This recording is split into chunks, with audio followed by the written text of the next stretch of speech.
Hi, I'm Richard Petty. I may be champion on the racetrack, but what I'm most proud of is being a champion of veterans like Chris Hull. Chris was injured while serving in the Army.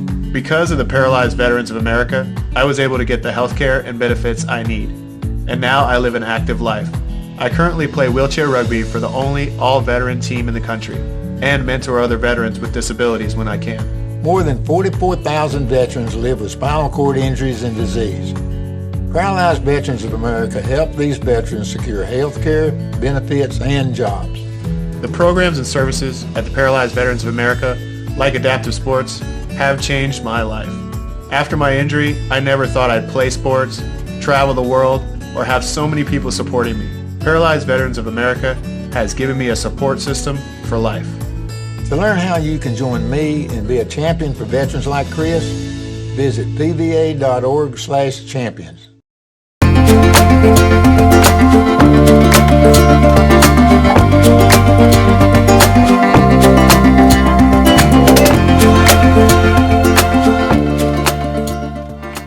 You know, part of the economic development is I talk about the 5 nuggets of Oxford Township.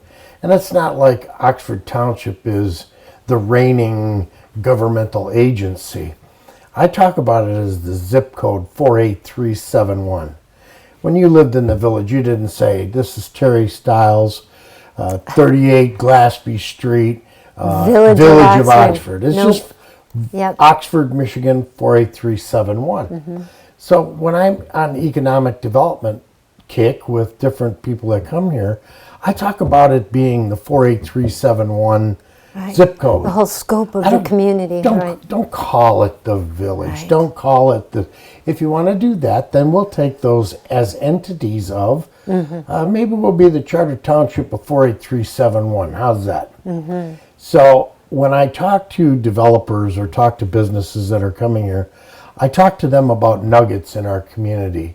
Number one, the fire department. You know, we have over $16 million in assets. A full-time fire department, staffed by union fire department employees. We have over 500 acres of parks and recreation. We have a vibrant downtown. We have a great library. We have great school systems. You know, and I talk about this all as 48371, but I represent the township.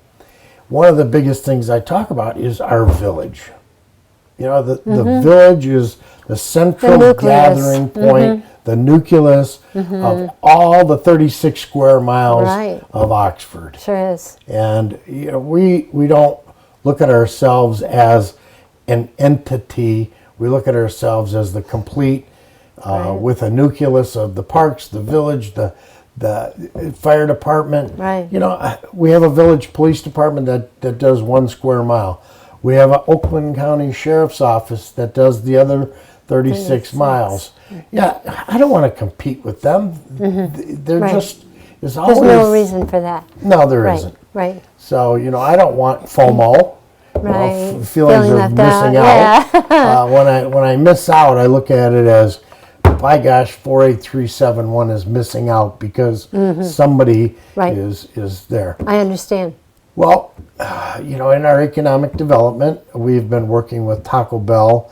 You know, and you don't have to eat Taco Bell, but there's a vast number of people in this community that want Taco Bell. The other one, the people in the community want, you know, and lo and behold to me, I don't know if you've ever eaten theirs. White Castle. You know, you have to understand something. It's my favorite. If you want something here, ask the individuals that buy franchises. Bring the money to buy a franchise and open it up. Panera Breads, Vince and Joe's, all these great places that would fit nice in our community. We don't have the demographics for it. The surrounding demographics doesn't draw it in.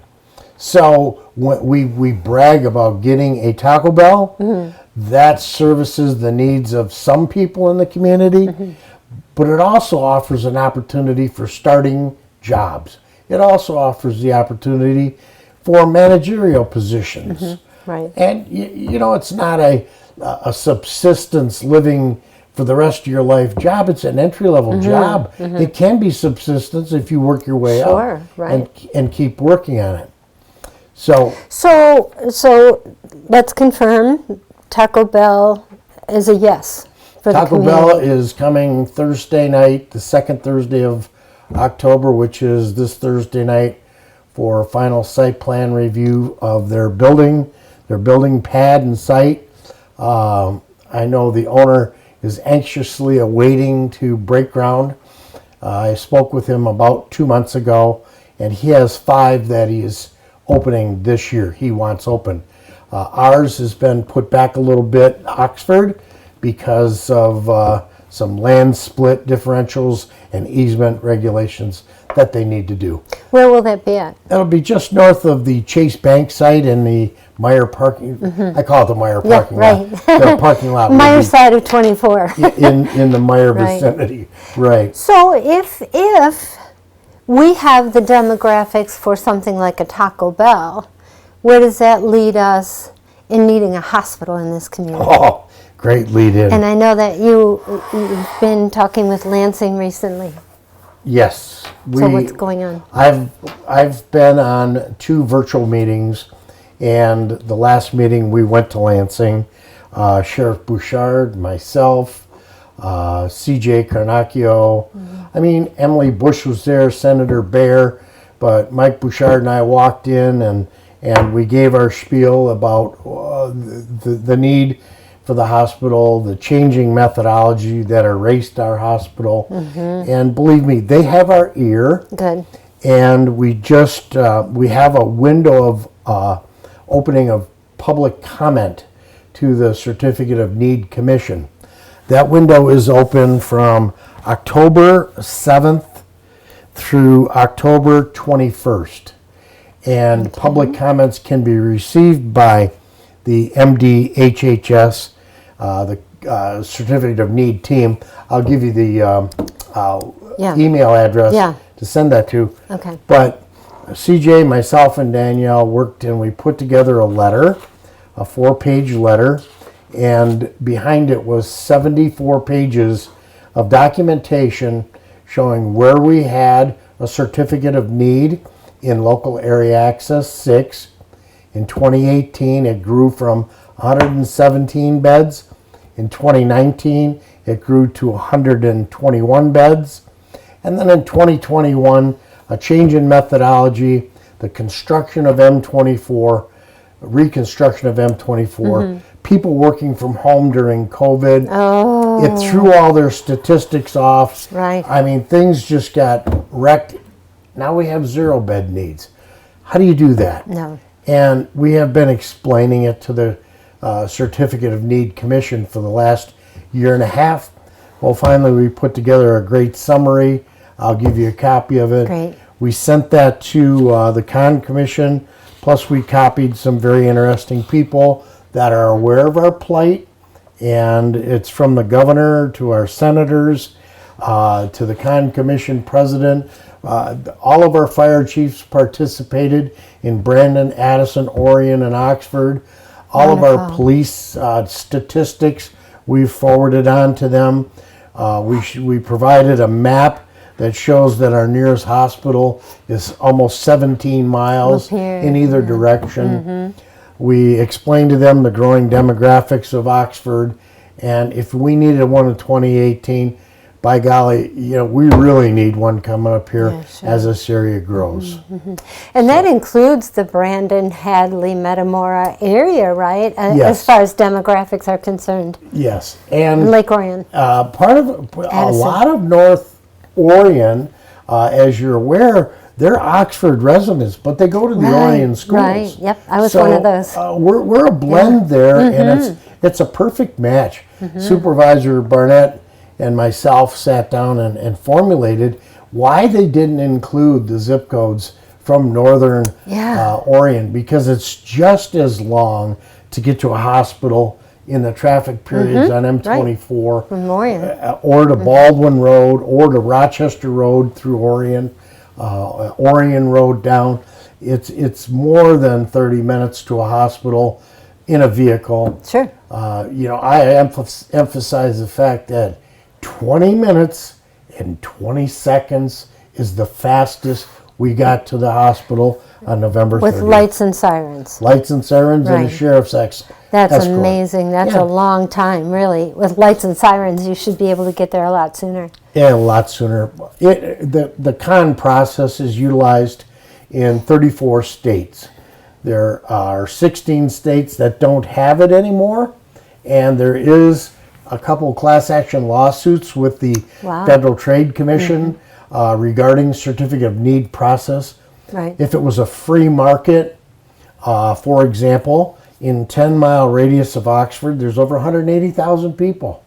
That's a lot. And Orion Township Supervisor Barnett, who is chairman of the SEMCOG, he says, well, a town like St. Louis in 183,000 Oh, my gosh. population, there's 35 hospitals. Well, look at Southfield. How many Yes. are in that area? And Rosemary Bear, who's been a real powerful supporter of ours in this, she has had the need for hospitals twice, once here in Oxford and once where she lives in Beverly Hills. One Beverly Hills, she's got like 9 hospitals within Right. 5 minutes of Yeah. her house. So is that a federal rule, or is this a state rule? This is a state rule. States have certificate of needs commissions to limit hospital overbills, limit overbilling of insurance companies. What this bureaucratic nightmare has turned into is just that. We have lobbyists from the hospitals. We have lobbyists from the healthcare industry, Blue Cross, Trinity, Humana. And then you have Ascension, Henry Ford, Beaumont, Genesis, Right, DMC. McLaren. If you give me one, I got to have one. You get to get one. Yeah, and right. they fight for each other's right, but not for the need of the communities. Right. So what we did was we put our little package of information together using SEMCOG data, Pew data, Beautiful. data provided from the Certificate of Need people and The 2018. from 2018 Okay. up till today.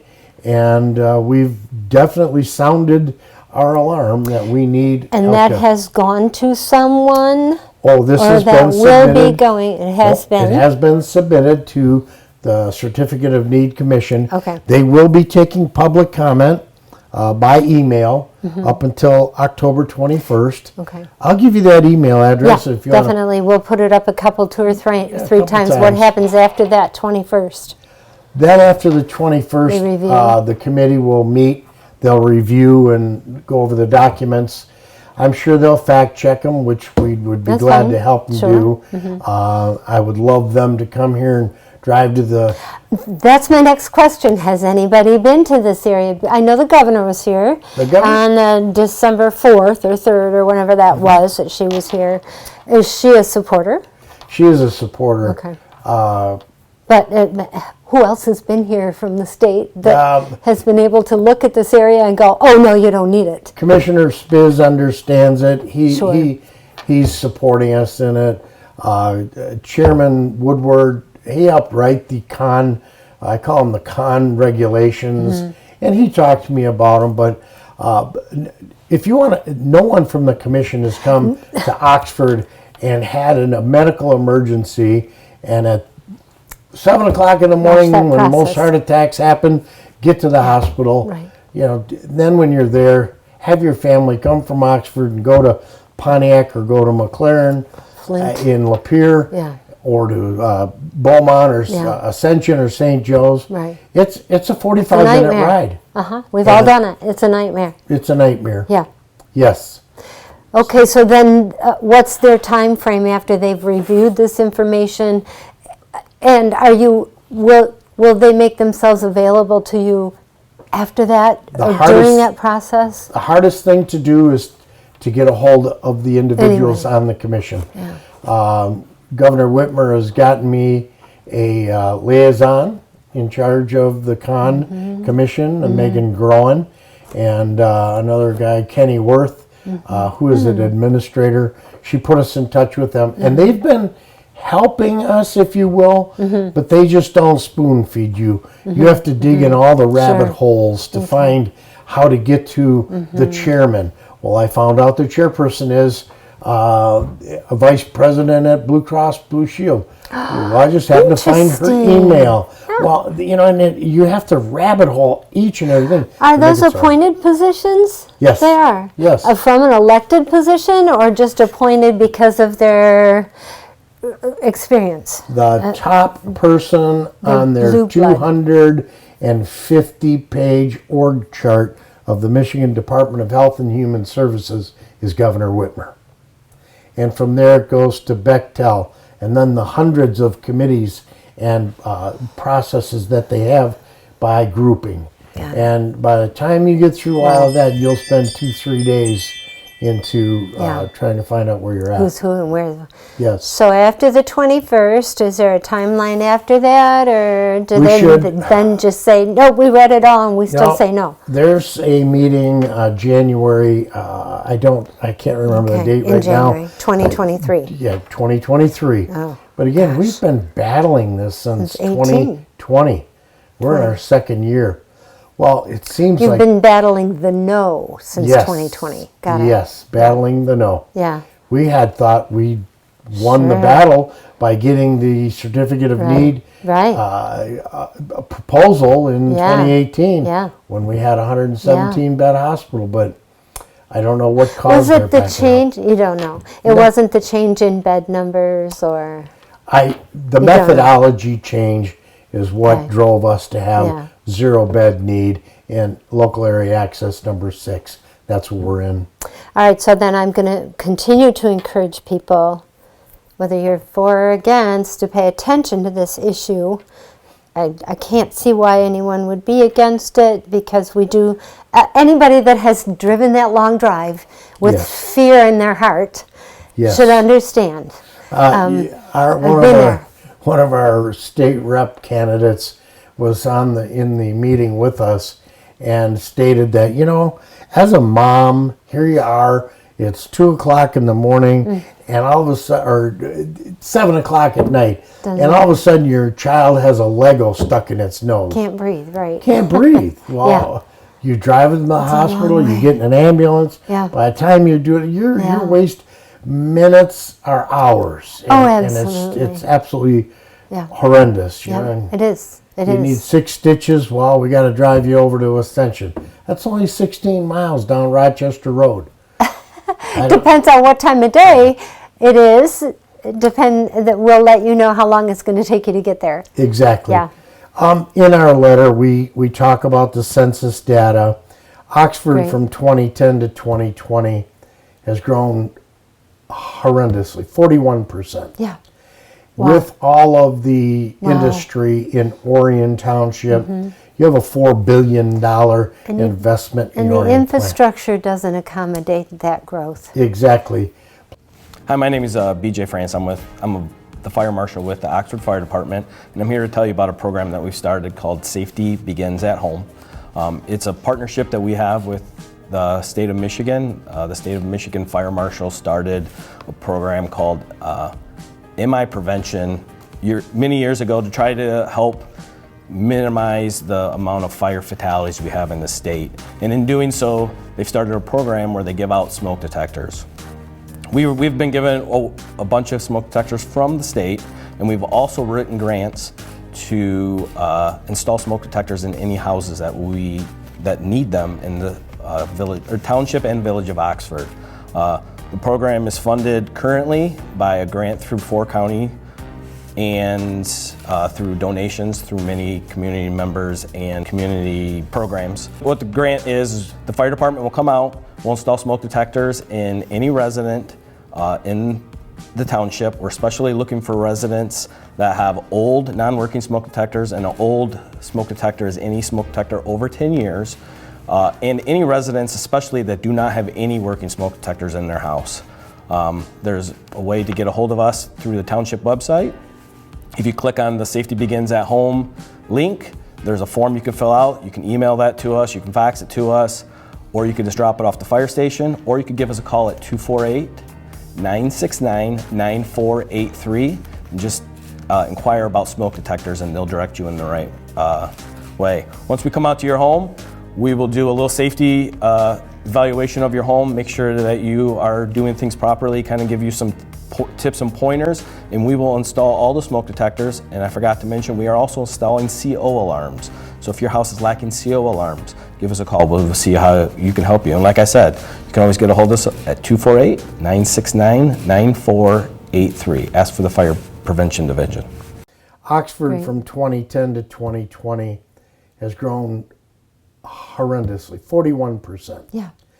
Wow. With all of the industry in Orion Township, you have a $4 billion investment in And the Orion plant. infrastructure doesn't accommodate that growth. Exactly. Plus the traffic, plus the Right. ancillary supplier bases that are coming. We have had several industries want to come to Oxford, but can't. Yeah. We don't have the infrastructure Right. to put up a 500,000 square foot battery assembly center. And these aren't smokestack industries anymore. Right, And right. so, you know, the tax base that they could bring to my our gosh, community, it's big.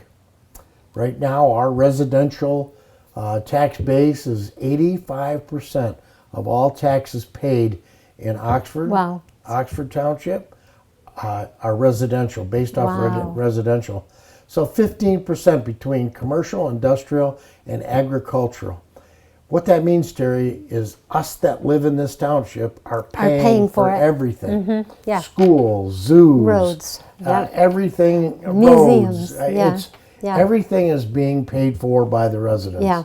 So a little bit better mix in industry, Mm-hmm. commercial is good for Oxford. As we Mm-hmm. have grown now, people moving here and wanting to be here. Oh yeah, tell me about it. Yes, It's exactly. impossible to buy a house in Oxford these days. It is. It is. People. So do what wanna else be is on the horizon? I really came here to talk to you about what you found out in Lansing and how that was going. But what else is going on? I know your planning commission's pretty busy these days. Planning Commission is very busy. We have a couple of interested parties working through anonymity. They don't want to disclose who they are, what they are, but they're working on a few plans. We have some developments coming. The Crossroads for Use on East Drainer. South side of Drainer Road is 145 acres. There's a 85 unit development going in there. Wow. Of homes on property. We have a 2,200 foot water main going in on East Drainer right. to connect two ends of our water system. right. We're going to loop it, bringing more durability, security, and quality of water to the whole area. We are still working on our 7,500 foot special assessment district sewer, sanitary sewer to the north, by through the up lake. into the levee property. We have, they have 1,000 acres up there that's industrial property, but no sanitary sewer. We have subdivisions that were built in the 1910, 1920 era, Yeah, north of the lake. north of the lake, Yeah. that are operating on septic fields Yeah. that were put in to accommodate Cabins. a cottage. Yeah. These people are now living there as full-time residents. right.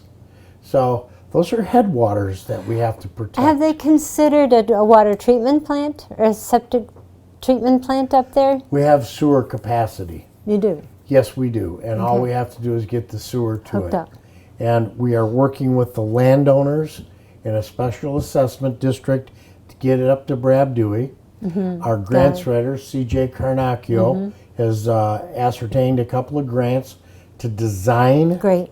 To Which is a costly shovel ready. endeavor, Oh right. yeah, it's Yeah. a couple $100,000 to $300,000 Yeah. just to design a sewer Yeah. system. So we are working, we are looking for grant monies and funds to help us protect the water, help us increase the value of the homes, or even the integrity of the homes in their septic fields. Yeah. So yeah, we're working And the hard water, on it. our lakes, how many lakes do we have in Oxford? I forget. I don't know We the counted number. it one time and it was just aghast at the amount of lakes we have here, but Yeah. that's good. That's protecting all of our water. It is. Because it runs downhill. For many sure. years, many years, Oxford, Addison, Brandon were areas of vacation. Lake Right, Orion, sure. Orion Township. Yeah, all those I houses know my on Lake friend down Orion. there in Lower Oxford, he always says we're living as a vacation. Well, these homes up here were built for vacation homes. Sure, sure. Now they're being utilized Yeah. as regular homes. Addison has Lakeville Lake that they're having Same thing, yeah. questions about, and the Sure. village of Leonard needs sewer and they or a do. treatment plant. We're even investigating bringing that sewer down through Right. Oxford to our sewer down to Detroit. Right. So we're working diligently to protect groundwater. We're working diligently to protect the lakes Yeah. as more and more Thank people sprawl out to this area, Mm-hmm. if you will. Thank you for that. How about Koenig's property? What's Peter happening there? Fredericks sold his property. Oh, he did. It's yeah, Aw, yeah. Well, we okay. have a great neighbor. He's Go a good drive out guy. there. They just held an open house. They improved the looks of the property Mm-hmm. in the front. They built a nice sign and landscaped the front, Mm-hmm. new gates, all new control areas. They are building a weigh scale in farther back in and taking it to the center part of the property so that there's very little noise that comes out of there to begin with. Right. But they're moving their back in closer to where they've found some product that they can Oh, sell. very good. So there's still, it's still a gravel. Yes, they're Pit. still operating under the Then. gravel overlay. They're still pulling product and material Okay. out of the soil. Dan's excavating. Oh, nice. Chris and Mark Perrick bought it. It's being managed by Koenig Materials and Midwest Management, I think it is. But they're great people. They're Good. doing great Great. things. Good. They to hear. bought the cake and donated to the Pollyant Trail Oh, birthday okay. The special. birthday. Yeah. If you drive the Pollyant Trail or walk the Pollyant Trail, you'll see that they are running a brush hog, if you will, on the front of a skid steer, making the trail wider, easier, Nice. removing some of the branches. Oh, yeah. Good. Very good. Yeah, it makes for safer, easier walking. How will riding. that affect Tough Mudder? Or will it? Or It do you will know? not affect Tough Okay, Mudder. good. Tough Mudder and Koenig Materials has a great relationship. Yep, sure do. Mark Benjamin, the foreman that works the property daily, he had a great time with Tough Mudder. And then the second one was Spartan Race. So they had two events. And both events were very successful for them in Oxford. I know that I took a couple photos. I happened to be at some local establishments, and we took photos for breakfast and photos for lunch. And the tables were full of Good. people with Tough Mudder banners. Very And good. then the Spartans. Good. Good. I know Yeah. that's always been a concern. It is, and rightfully so. We can get the people here, and they're making changes to businesses get the have to get 'em people in. to come to town. All parking is now included with the price of the ticket, Very so you good. stay on property. They also have showers now and changing rooms, very good. so you can shower, change, and head into town. Nice. And more people are doing that. Good. Yeah, So- that's good. Well, every time we talk, you're a wealth of information. Oh, I'm there's glad a lot we going were able on. to catch up. I know. This community is hopping. It is. It really is. We just run out of time. Government works so slow, but it's just, I fight and fight and fight, and we hurry up take and each- wait. Yeah, hurry up and wait. That's Yeah. a good one. Yeah. Yes. Well, thanks for talking with us. Oh, you're welcome. And You're we'll get that welcome. information to everybody. Thank you. Bravo.